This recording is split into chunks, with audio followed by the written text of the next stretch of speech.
Yeni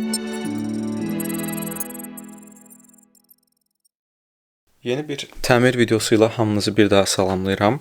Bu gördüyünüz köhnə bateriyanı gördüsünüz ki 24 volt 300 amper saatlıq qeyd olunub burada batareyadır. Bunu yararsız olaraq təxminən 30 manata əldə eləmişəm. Daxilində bir qısa qapanma hadisəsi baş verir və bundan batareya böyük ölçüdə katastrofik zədə alıb. Buna görə də əslində bunu sırf qutusuna görə almışdım. Amma içindəki batareyalarda zənn edirəm ki müəyyən qədər qurtarmaq olar. Üzərində belə bir qutusu da var. Burada şarj blokudur. Görürsünüz 29,2 voltluq şarj aləti var. Burada fikir verirsiniz, mən bunun boltlarını açmışam. Nəyə görə? Çünki bunu alanda yerində test eləmək istəyəndə gördüm ki bu artıq yenə tüstülüyür. Yəni qısa qapanma davam edir. Ona görə açıb içini müəyyən kabelləri kəsməli oldum ki bunu gətirəndə maşında yanğın hadisəsi və s. törətməsin. İndi gəlin bunun içini açaq baxaq, görək vəziyyət nə yerdədir. Fikir verin, 24 volt 300 amper saat qeyd olunub. Normalda lityum dəmir fosfat batareyaları bu tutumda olan hardasa bunun ən azı 3 qatı ölçüsündə və çəkidə olmalı idi. Bu nəyə görə belədir? Çünki bu böyük ehtimalla bunu qabartmaq üçün, şişirtmək üçün yazıblar ki, dəyər böyük görsənsin və yaxud da ekvivalent 24 volt 300 amper saatlıq bir qurğuşun turşulu batareyalar var. Bizim köhnə sistemdən bildiyimiz tırlarda və s. istifadə olunan 24 volt. Həmən ona ekvivalent, onun 300 amper saatlığına ekvivalent olduğu üçün belə qeyd olunub. Yəni buna çox da fikir verməyək. İçində bunun yəqin ki bir 5-6 dəfə daha az tutumu olan batareyalar mövcuddur.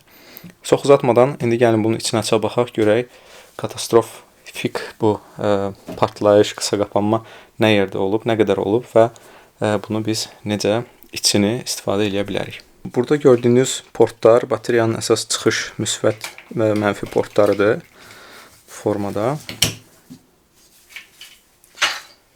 Bu hissədə şarj girişidir. Bu hissədə isə düyməni basdıqda normalda batareyanın tutumunu göstərən indikator ekran var. Batareyanın içini açaq.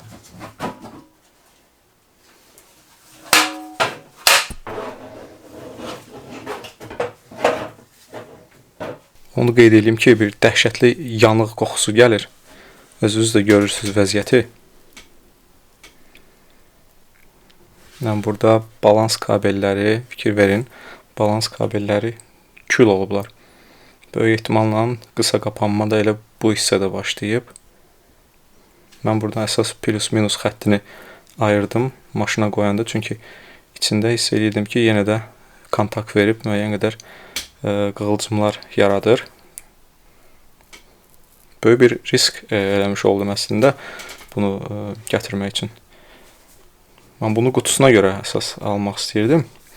Amma görək içindəki batareyalardan da hansılarsa sağ qalmış olmalıdır. Bəziləri şişib, özünüz görürsünüz, burada konstruktiv dəyişikliyi var. Burada batareya müəyyən qədər bir-birindən aralanıbdır. Həmən hücrələr yararsız haldadır. Bu hissədə də fikir verin. Burada da çoxlu qısa qapanmadan yaranan fəsadları görə bilərsiniz. Batareya ümumilikdə 8S batareyadır. Bunları mən biraz araşdırdım. Hardasa 50 amper saat tutumları var. Hər biri 3.2 volt nominal 50 amper saat tutumdur. Yəni üstündə qeyd olunduğu kimi 300 amper saat deyil. Amma görək bunlardan hansısa sağdır. İndi testerlə bir-bir ölçək, görək vəziyyət nə yerdədir. Ölçməzdən əvvəl bunları batareyanın minusdan ən plusa doğru nömrələyəcəm mən bunları. Ki sonra ölçüb bir-bir yazanda, ayıranda bilək ki hansı idi. Başlayaq birinci hücrədən. 0.5. Deməli 1, 2, 3, 4-cü hücrələr.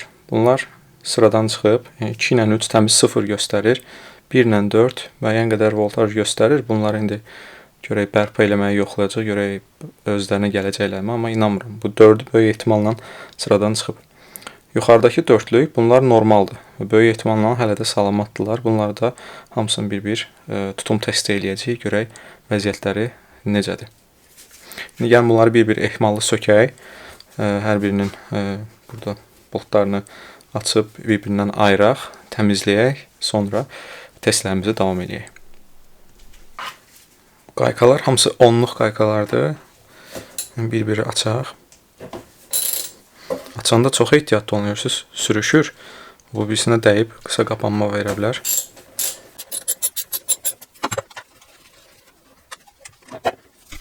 Biraz izopropil spirti ilə vurub görək kleyi zəiflədə bilirikmi? Hamısını boşaltdım. İndi tez-tez bunları əllə açaq.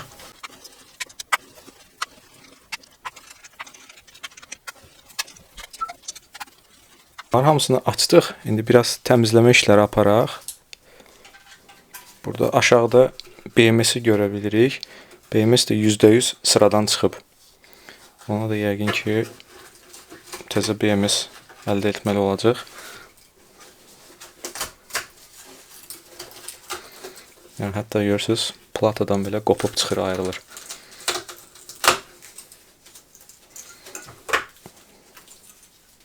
Çalışın əlcə ilə, bateriya ilə işləyəndə %100 əlcə ilə işləmək lazımdır. Xüsusilə də əlinizdə üzü və s. varsa, bu kontaktlar arasında qısa qapanmaya səbəb ola bilər. Ondan barmağını itirən, çox pis zədələnən insanlar görmüşəm. YouTube-da istəsəz axtarıb baxa bilərsiniz ki, bateriya ilə işləmək necə də təhlükəlidir.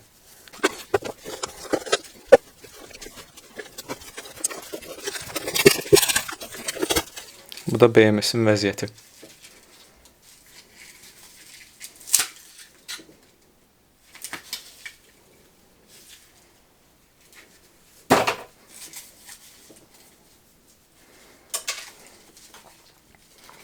Fikir verin, o qədər isinib ki, bu arxadakı alüminium soyuducu lövhəsi özü belə əriyib.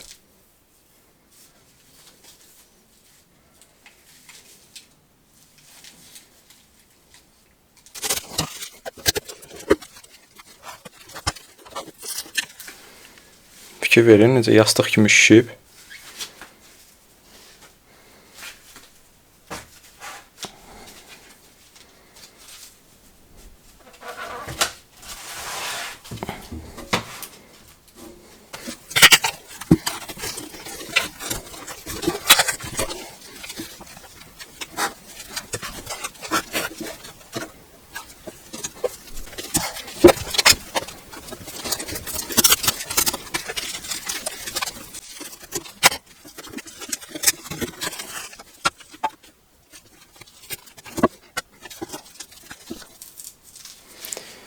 Ki verin dostlar, bateriyanın üstündə deməli QR kodlar var. O QR kodla böyük ehtimalla bateriyanın detal kodunu və istehsal tarixini və s. məlumatları tapa biləcək. Bu məqamı sizə göstərim. Bu kabellər əslində silikon üzlülü kabellərdir. Hardasa 450 dərəcəyə qədər dözməlidirlər. Amma bu hissədə temperatur o qədər qızıb ki, kabelin bu hissəsi artıq ovulub tökülür. Burada da yine həmçinin. Yəni daxildə elə bir katastrofik qısa qapanma olub ki, heç silikon kabel belə dözməyib buna. Batareyaları çıxartdıq. Bu 4, bunlar böyük ehtimalla salamatdır. Bunları bir kənara qoyaq. Bunları xarablar isə bir kənara. Bu nəsə, yəni heç bir fiziki şişmə və s. yoxdur, amma 0.3 göstərir. Bunu bəlkə qaytarmaq olar. Bu birisləri isə həyata qaytarmaq %100 mümkün olmayacaq. Bu şişib. Bunlar isə o qədər isiniblər ki, üstündə PVC üzlük, hətta rəng dəyişibdir. Yəni bunlar da həyata qayıtmayacaq %100. Bu üçü gedir zibilxanaya. Batareyalar üçün olan zibilxanaya təbii ki. Bunu qoyaq bir qırağa, baxarıq. Əsas bunları yoxlayaq. Bu 4 batareyanın üst hissəsini, kontaktlarını biraz təmizlədim ki, rahat test eləyə bilək, həm də bu QR kodları oxuya bilək. Birini oxumağa cəhd elədim, alındı və saytda belə deyək, kodla Deməli, istehsalçı tutumu yazılmayıb. İstehsal tarixi 20 iyul 2022. Nominalı 3.2 volt. Belə məlumat tapmaq olur. Deməli, bu batareyaları AliExpress-də tapdım. 4-ünü 94 dollara. Parametrləri görürsünüz ki, 52 amper saat, 3.2 volt nominal, 3000-dən yuxarı şarj dövr eləmək olar. Sikli var. Daxili müqaviməti necədir? Hər birinin çəkisi 1.1 kiloqram. Təxminən elədir, 1.1 kiloqram. Ölçülərinə də baxaq. 148-in 130-ca. Ölçüləri düz gəlir, hardasa 147 belə göstərir. Burada qalınlığı 28. Hündürlüyü də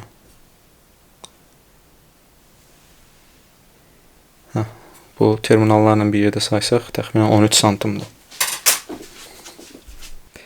Burada şəkildə fikir verin. Partlayışa qarşı burada göy hissələr, bunlar ventillərdir. Əgər daxildə çox təzyiq yığılması olarsa, bunlar partlayırlar, atırlar belə deyək. Ventillər və partlayışa qarşı, öz daxili partlayışa qarşı qoruyur. Bu kiçik terminallar müsbət terminallardır. Böyüklər isə mənfi terminallardır. Bunları indi test eləyəcəm. Elə əgər hamısı işlək olsa və hamısının tutumları bir-birinə yaxın olsa, yəni təxminən 50 amper saat aralığında olsa, elə bu tip bir BMS əldə edib bundan bir növbəti videoda batareya yığmağı yoxlayacaq. Maraqlı məqamı da deyim sizə. Deməli, mən bu qoruyucu lentləri çıxartmışdım buradan ki, QR kodu rahat oxuya bilək. Və bir də fikir verirəm ki, burada müəyyən qədər gərginlik var. Yəni, batareyanın tam çıxış gərginliyi deyil. Amma görürsünüz ki, müəyyən qədər gərginliyi var burada. Xüsusən də müsbət terminalından baxsaq.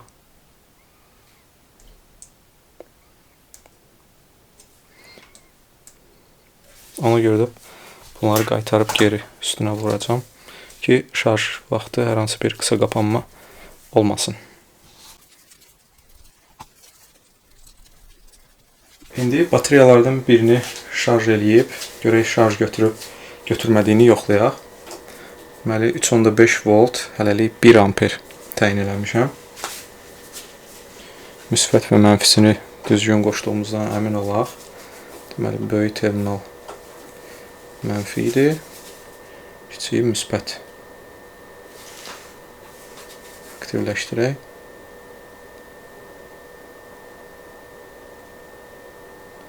Görürük ki, yavaş-yavaş şarj götürmək istəyir. Aha. 1 amperlə şarj gedir. İkinci bir batareyada yoxladım. Görürük ki, hardasa bu da dolu vəziyyətdədir. Amma 1.6 amperə qalxdı, sonra yavaş-yavaş düşür. Get-gedə düşür. O demək ki, şarj vəziyyəti tam 100%-ə yaxınlaşıb. Sürətləndirmək üçün batareyaların hamısını belə üstlərində də gələn klemmalarla bir-birinə bağlamışam və paralel şarj edirəm hamısını ki, həm balansları bir olsun, əmin olum ki, hamısı eyni voltajdadır və burada da gördüyünüz kimi hazırda təxminən 3.5 volt 10 amper limit qoymuşam. 5 amper çəkir, 17 watt. Burada da baxaq. 17 wattla hazırda şarj gedir. Bu bitəndən sonra bunları ayırıb bir-bir elektron yük vasitəsilə batareya ölçmə rejimində hamısının tutumlarını ölçüb qeyd edəcəm. Bunları hamısını paralel qoşub təxminən 100%-ə yaxın doldurduq. Hamısında indi voltaj eynidir. 3.3 volt civarında göstərir. İndi bu gördüyünüz cədvələ uyğun 2.5 volta qədər, yəni tutumu 0%-ə düşənə qədər bunu elektronik yük vasitəsilə gördüyünüz elektronik yük vasitəsilə ya 5 amper ya 10 amper aralığında qoşub test eləyəcəyik.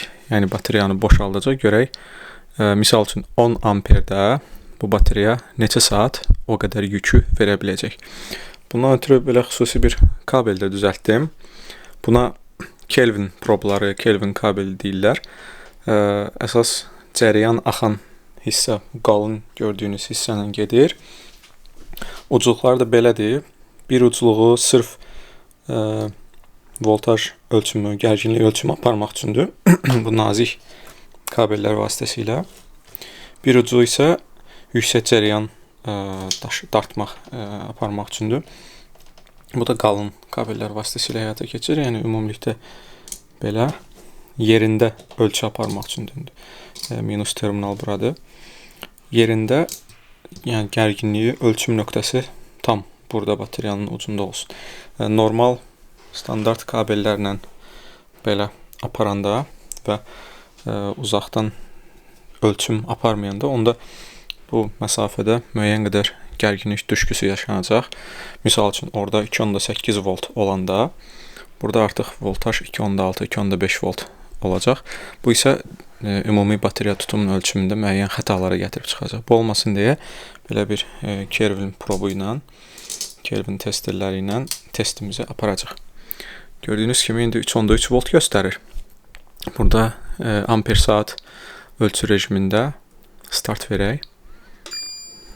5 amperlə.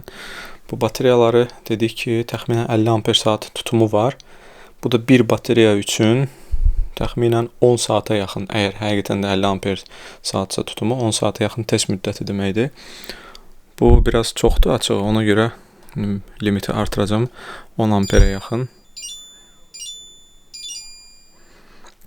ki, test biraz daha sürətli geçsin. Cəryanı artıranda batareyanın tutumunda müəyyən azalmalar ola bilər. Çünki batareyalar fərqli yük cəryanlarında fərqli tutum sərgiləyə bilir. Məsəl üçün, əgər biz 1 amper saatla test eləsək, bu batareya 50 amper yox, 55 amper saat tutum göstərə bilər. 5 amperlə, misal üçün 50 amper saat göstərər. 10 amperlə biraz daha az, 48-47 amper saat göstərə bilər. Bu da batareyaların elektrokimyəvi bir fiziki cəhətləridir, belə deyək ki, batareyanın çıxışında yük artdıqca, cəryan şiddəti artdıqca batareyanın nisbətən tutumu daha az olur. Batareyanın daxilindəki daxili müqavimətlə əsaslandırmaq olar ki, müəyyən qədər cəryan daha çox axdıqca orada itkilər daha çox baş verir. Düzdür, litium dəmir fosfat batareyalarında daxili müqavimət olduqca aşağıdır. Amma yenə də istənilən batareya texnologiyasında bu daxili müqavimət var və çıxışda yükü artırdıqca bizim, belə deyək, əleyhimizə işləyir. İndi 10 amperdə testi daha sürətli aparmaq üçün yoxlayım.